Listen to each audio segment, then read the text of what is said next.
Jungkook ভাইয়ের কণ্ঠ শুনে তে ভূত দেখার মতো চমকে উঠল। তার কান্নার তীব্রতা এতটা বেড়ে গেছিল যে ছাদের কর্নার থেকে জাঙ্কুক শুনতে পেয়ে ছুটে এসেছে। অতিরিক্ত কান্নায় তের শরীর কাঁপছে। জোর করে কান্না থামিয়েছে সবেমাত্র, এখনো নাক টানছে আর জোরে জোরে শ্বাস ছাড়ছে। জাঙ্কুক গভীর কণ্ঠে পুনরায় বলল, কথা বলছিস না কেন? এত রাতে এখানে কি করিস তুই? তে এবার কিছুটা স্বাভাবিক হয়ে ছাদের ফ্লোরের দিকে তাকিয়ে ধীর কণ্ঠে উত্তর দিল, এমনি এমনি এমনি এসেছিলাম। জাঙ্কুকের শরীর ঝুঁকে এলো। তে এখনো ছাদের ফ্লোরে বসে আছে। চাঁদের আলোতে স্পষ্ট বোঝা যাচ্ছিল তের অভিব্যক্তি। তার চিবুক নেমেছে মাত্রই গলায়, হাত পা কাঁপছে। ভয়ের কান্নার প্রতিক্রিয়া দুটাই অনুভব করছে অষ্টাদশী।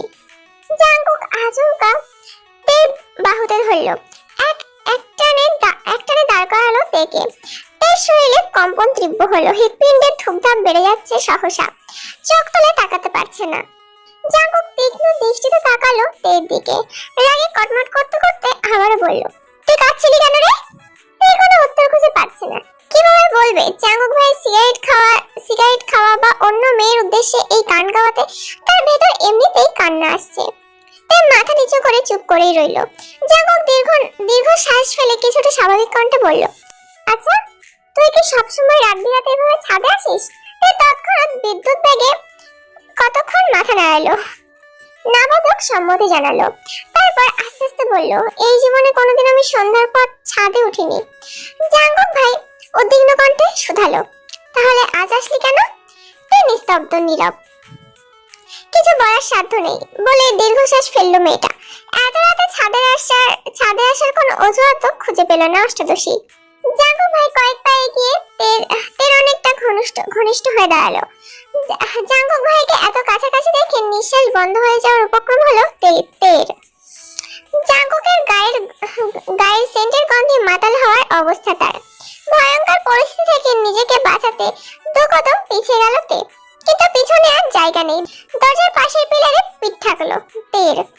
থরথর করে কাঁপছে অষ্টাদশীর ছোট দেহটা, পায়ের পাতা শিরশির করছে। সরে যেতে চাইলো সামনে থেকে। আচমকা জাঙ্কুক ভাই দু হাতে পিলারের দুপাশে চেপে ধরলো। কিছুটা ঝুঁকে মুখোমুখি হলো তের। জাঙ্কুক ভাইয়ের উষ্ণ শ্বাস আর তীব্র দৃষ্টি তেকে যেন নাজেহাল করে দিচ্ছে। মানসিক টানাপোড়েনে পড়ে গেল মেয়েটা। বুকের ভেতরকে অবিরাম নৃত্য করছে, যার শব্দ বাহির থেকে শোনা যাচ্ছে। শরীর তার ঘামতে শুরু করেছে। জাঙ্কুক ভাই হঠাৎ শীতল কণ্ঠে বললেন, এত বছর তো খুব পালিয়েছিস আমার থেকে, এখন দেখবো কতটা পালাতে পারিস তুই।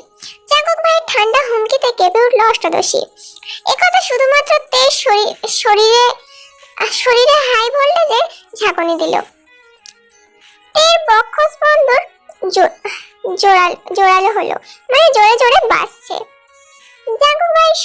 জাঙ্কুক ভাই সরু নেত্রে তাকিয়ে আছে অষ্টাদশীর পানে। হয়তো তের তালমাটার অবস্থা বুঝতে পেরে সরে গেল সামনে থেকে। পুনরায় শক্ত কণ্ঠে বলল, রুমে যা। জাঙ্কুক সরে যাওয়াতে স্বস্তি পেল তে। দীর্ঘশ্বাস ফেললো বারবার। কয়েক মুহূর্তের পর সিঁড়ির দিকে নামতে গেল। অন্ধকার সিঁড়ি। পিছন ফিরে তাকিয়ে বুকে সাহস নিয়ে ডাকলো, জাঙ্কুক ভাই। জাঙ্কুক ভাই উল্টো দিকে ফিরেছিল। ডাক শুনে ঘুরে তাকালো।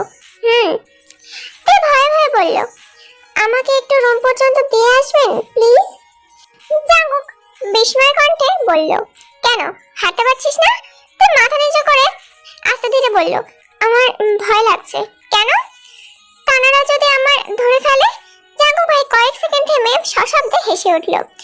জাঙ্কুক তের কথায় হাসছে ভেবেই খুশি খুশি লাগছে তের। জাঙ্কুক ভাইয়ের হাসির শব্দে তে অবাক হয়ে তাকালো জাঙ্কুক ভাইয়ের দিকে। তৎক্ষণাৎ জাঙ্কুক ভাইয়ের হাসি গায়েব। এবার জাঙ্কুক ভাই ঠাট্টা স্বরে শুধালো, আচ্ছা তাদের ছাদে আসার সময় কি তানারা বেড়াতে গেছিল? জাঙ্কুক ভাইয়ের এমন কথা আহাম্মকের মতো তাকিয়ে আছে তে। জাঙ্কুক ভাই সহজে বলে উঠল, তুই যা, আমি পিছনে আছি। তে আর কিছু বলার সাহস পেল না, অবশ্য বলবেই বাকি। দুটা সিঁড়ি নামতেই হঠাৎ কিভাবে থমকে দাঁড়ালো তে। জাঙ্কুক ভাই নিরুদ্বেগ কণ্ঠে শুধালো, আবার কি হলো? তে দুবার জোরে জোরে শ্বাস ছাড়লো, মনে তীব্র সাহস নিয়ে পিছন ফিরে তাকালো। জাঙ্কুক ছাদের দরজার পাশে দাঁড়ানো, 6 ফুট লম্বা, তার উপর তে বেশ কয়েকটা সিঁড়ি নেমে গেছে। এখান থেকে জাঙ্কুক ভাইয়ের লম্বা শরীরটা চাঁদের আলোয় সুপারি গাছের মতো মনে হচ্ছে। তে উদ্বিগ্ন কণ্ঠে বলল, জাঙ্কুক ভাই, আপনি সিগারেট খান কেন? এর কথায় জাঙ্কুক যেন ছোটখাটো টাসকি খেলো। মুহূর্তের গম্ভীর কণ্ঠে বলল, তার জবাবদিহি কি আমি তোকে তোকে দিতে হবে? তার জবাবদিহি? তে এবার কোমল কণ্ঠে বলল, সিগারেট স্বাস্থ্যের জন্য ক্ষতিকর। আর আমি, এতটুকু বলে থেমে গেল। জাঙ্কুক ভাই আবারও দ্বিগুণ ভারী কণ্ঠে বলল, আর তুই কি? তে ভয়ে ভয়ে বলল, কিছু না। তে আর থামলো না, সিঁড়ি দিয়ে নামতে ব্যস্ত হলো। তে করিডোরে হাঁটছে, জাঙ্কুক পেছনে মোবাইলে ফ্ল্যাশ চালিয়ে সিঁড়ি নিচ পর্যন্ত নামলো। তে আর পিছন ফিরে জাঙ্কুককে দেখার সাহস পাচ্ছে না। নিজের রুমে দরজা পর্যন্ত এসে রুমে ঢোকার সময় এক পলক তাকালো জাঙ্কুক ভাইয়ের দিকে।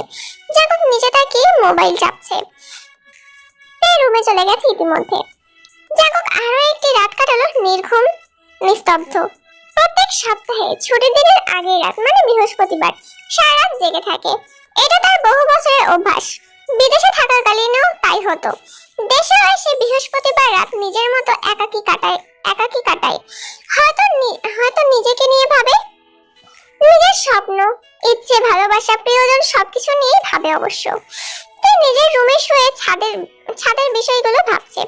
জাঙ্কুক ভাইয়ের এত কাছাকাছি আসা, জাঙ্কুক ভাইয়ের বলা সেই কথাগুলো বারবার মাথা ঘুরছে।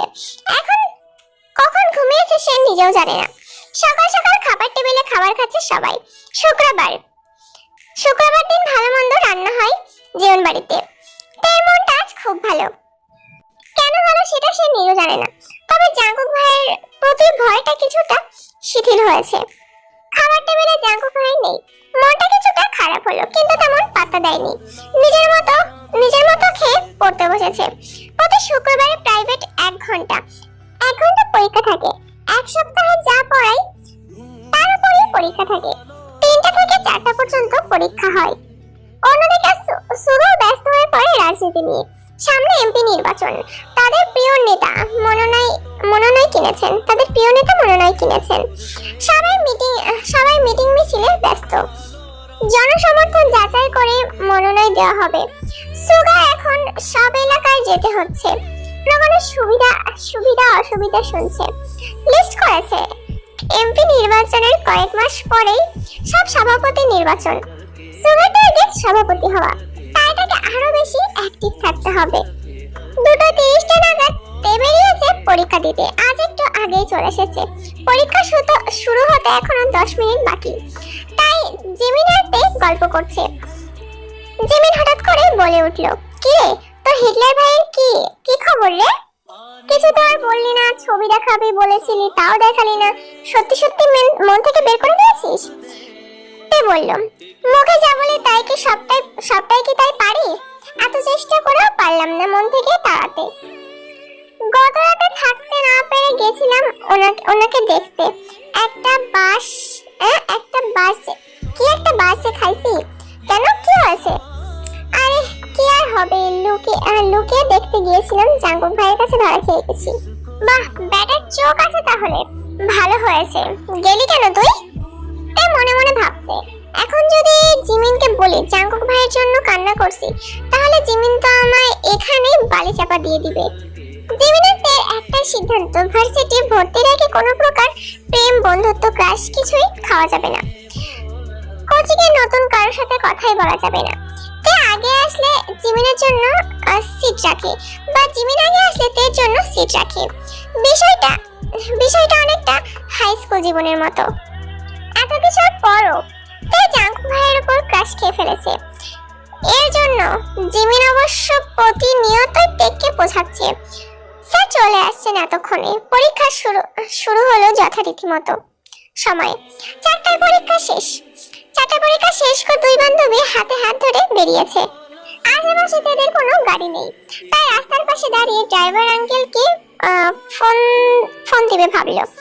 হঠাৎ বাইক নিয়ে জাঙ্কুক ভাই হাজির হলো।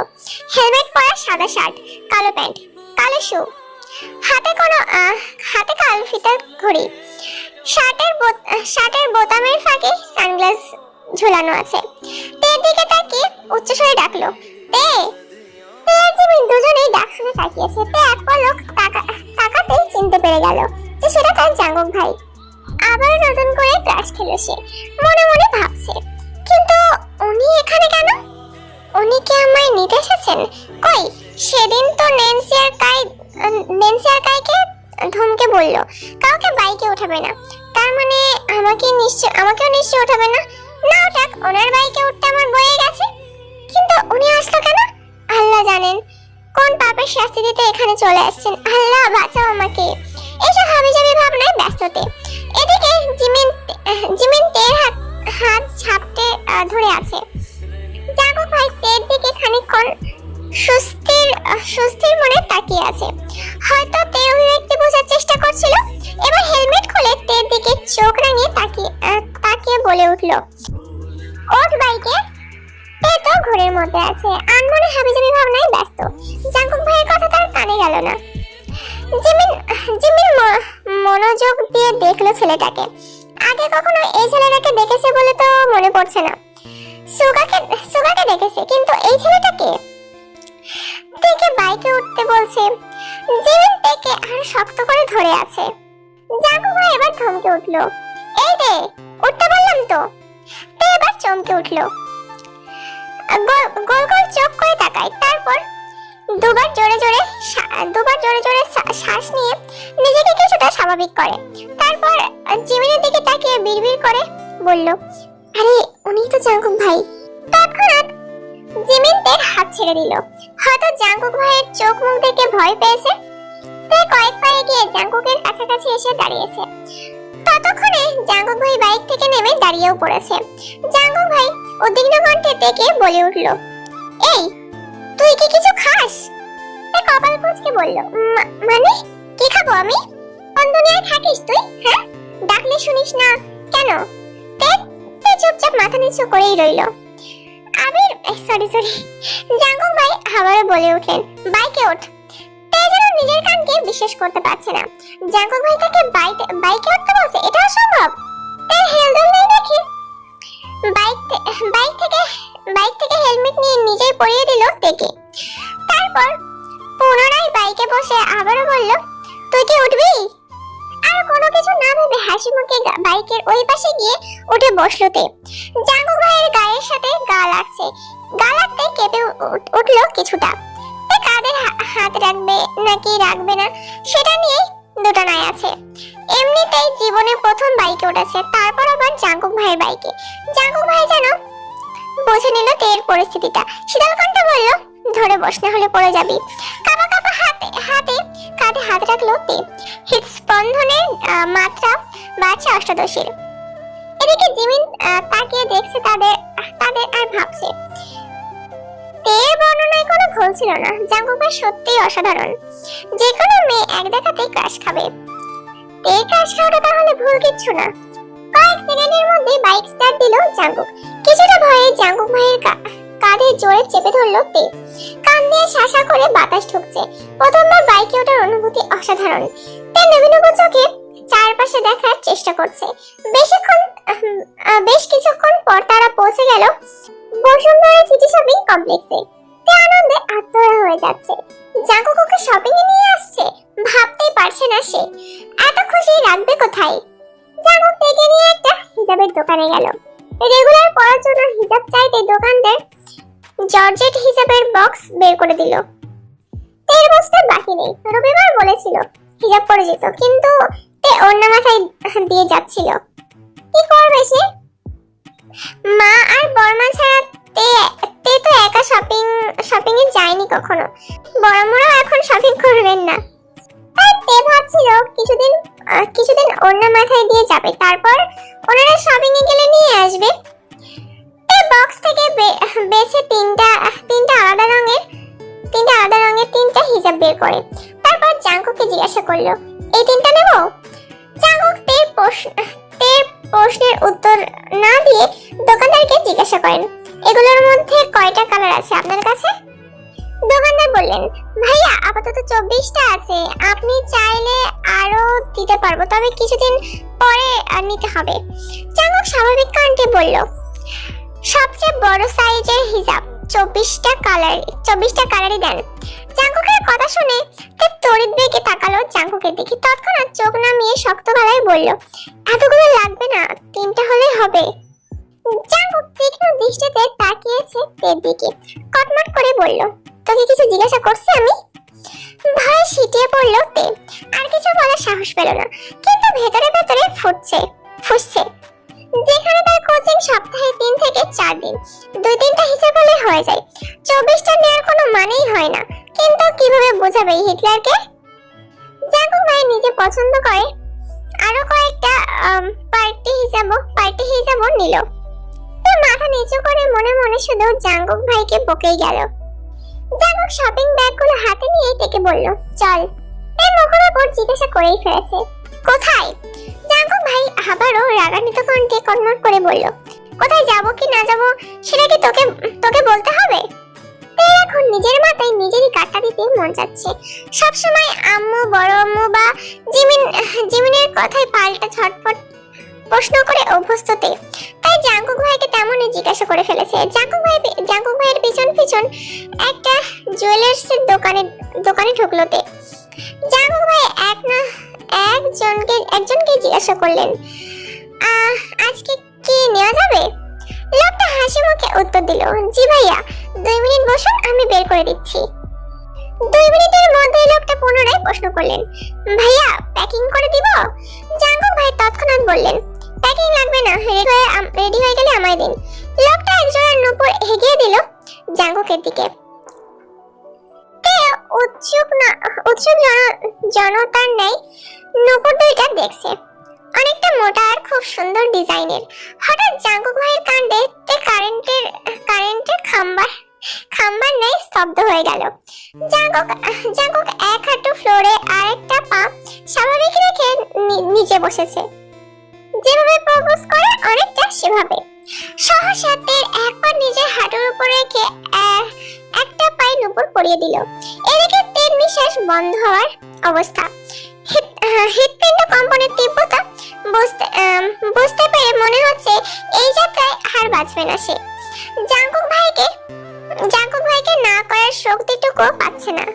খাম্বার মতোই স্থির, যা হওয়ার তা তো শরীরের ভিতরে হচ্ছে। রক্ত সঞ্চালনের যাত্রা বাড়ছে, রক্ত সঞ্চালনের মাত্রা বাড়ছে। মনে হচ্ছে এই বুঝি প্রেসার উঠে যাবে তের। দুপায়ে নূপুর পরিয়ে জাঙ্কুক পুনরায় চেয়ারে বসে তের দিকে তাকিয়ে জিজ্ঞাসা করলো, দেখ কেমন লাগছে? তে তখন নিষ্পলক চোখে তাকিয়ে আছে জাঙ্কুক ভাইয়ের দিকে। জাঙ্কুক রাগে ফুঁসতে দাঁতে দাঁত চেপে বললেন, তোকে নূপুর দেখতে বলছি, আমায় না। কি অবস্থা! জাঙ্কুক ভাইয়ের কথায় দোকানদার জোরে হাসি শুরু করেছে। আমার নিজেরই হাসি পাচ্ছে তের কাণ্ড দেখে। ততক্ষণে দেখ স্বাভাবিক হলো, পরিস্থিতি বুঝতে পেরে তাড়াতাড়ি পায়ের দিকে তাকালো। সত্যি অনেক সুন্দর লাগছে। ফর্সা পাগুলো দেখলে অন্যরকম লাগছে। খুশিতে গদগদ হয়ে বলল, অনেক ধন্যবাদ জাঙ্কুক ভাই। জাঙ্কুক ভাই দোকানের বিল পরিশোধ করে কাছাকাছি একটা রেস্টুরেন্টে গেলেন। তের মাথায় শুধু ঘুরছে এই সবকিছুই স্বপ্ন। একটু পর ঘুম ভাঙছে আর সব শেষ হয়ে যাবে। রেস্টুরেন্টে বসে জাঙ্কুক ভাই তের দিকে মেনু কার্ড এগিয়ে দিলেন আর বললেন, তোর যা খেতে ইচ্ছা করে অর্ডার দে। তে নিজের পছন্দ মতো কাচ্চির সাথে বোরহানি বলল। ওয়েটারকে 2টা কাচ্চি দিতে বলল জাঙ্কুক, সাথে 2টা বোরহানি। তো উত্তেজিত হয়ে জিজ্ঞাসা করলো, জাঙ্কুক ভাই আপনার কি কাচ্চি পছন্দ? জাঙ্কুক এবার বিরক্ত হয়ে গেল, আমার পছন্দ অপছন্দ তোর জন্য কাজ নেই। এর মুখটা সহসা চুপসে গেল। খাবার আসায় দুজন চুপচাপ খাবার খেলো। তে অবশ্য কয়েকবার চোখ তুলে জাঙ্কুকের দিকে দেখেছিল, কিন্তু জাঙ্কুকের সেদিকে কোনো ভ্রক্ষেপ নেই। সব কাজ শেষে জাঙ্কুক ভাই উঠতেই যাবে তখনই তে জাঙ্কুক ভাইকে ডেকে বলল, জাঙ্কুক ভাই। না কিছু না। জাঙ্কুক এবার সত্যি সত্যি হেলে গেল, কণ্ঠ 3 গুণ ভারী হলো তার। বেশ কিছুক্ষণ চুপ থেকে রাগান্বিত স্বরে আবারও বলে উঠল, তোকে হিজাব আর নূপুর কিনে দিয়েছি বলে খুশিতে বেশি লাফাস না।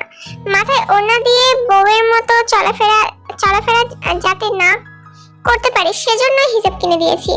আর তো সারাক্ষণ টুইটুই করে কোথায় ঘুরিস তা তোর নূপুরের শব্দে বুঝতে পারবো। এতে তোকে শাস্তি দিতে সুবিধা হবে। তা হাম্মক বনে গেল। কি আগে ভাবছিল সে জাঙ্কুক ভাই ভালোবেসে গিফট দিচ্ছে। আহা সে কি অনুভূতি! সেই অনুভূতিতে এক বালতি জল ঢেলে দিল জাঙ্কুক ভাই। কণ্ঠ খাটে নামিয়ে বলল, ওঠ। তে ভয়ে ভয়ে চুপচাপ পিছনে উঠলো বাইকে। জাঙ্কুকের বলতে গেছিলাম।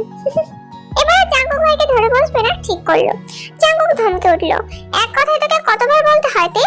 ধরে বস, না হয় রাস্তায় ফেলে চলে যাবো। ছোট্ট দেহ কম্পিত হলো। সহসা চেপে ধরে বসলো জাঙ্কুক ভাইয়ের কাঁধ। জাঙ্কুকের অভিব্যক্তি বোঝা গেল না। বাসার সামনে পর্যন্ত আসলো কিন্তু কেউ কোনো কথা বললো না। বাসার সামনে বাইক থামিয়ে বলল, বাসায় যা। তুই বাইক থেমে নেমে জাঙ্কুক ভাইয়ের দিকে তাকিয়ে জিজ্ঞাসা করলো, আপনি যাবেন না? না। কোথায় যাবেন? জাঙ্কুক বিরক্তি নিয়ে বলল, তুই কে যে তোকে আমার বলে যেতে হবে কোথায় যাব বা কোথায় না যাব? আর একবার আমার মুখের উপর প্রশ্ন করবে সঙ্গে সঙ্গে থাপ্পড় দিব। তোর মুখটা চুপসে গেল, চিবুক নামিয়েছে গলায়। পাতলা স্বরে বিড়বিড় করে বলল, হিটলার একটা। জাঙ্কুক ভাই তৎক্ষণাৎ জবাব এলো, আমি হিটলার হলে তুই কি? জাঙ্কুক ভাই শুনে ফেলেছে। আটকে উঠল তে। জাঙ্কুক ভাইয়ের দিকে তাকানোর সাহস পাচ্ছে না থাপ্পড়ের ভয়ে। ছুটে পালালো বাড়ির ভিতর। জাঙ্কুক নিষ্পলক চোখে তাকিয়ে আছে অষ্টদশীর পায়ের দিকে। নূপুরের ঝনঝন শব্দ কানে লাগছে। আকস্মিক জাঙ্কুকের ঠোঁটের কোণে এক চেলতে হাসি ঝলক দেখা গেল।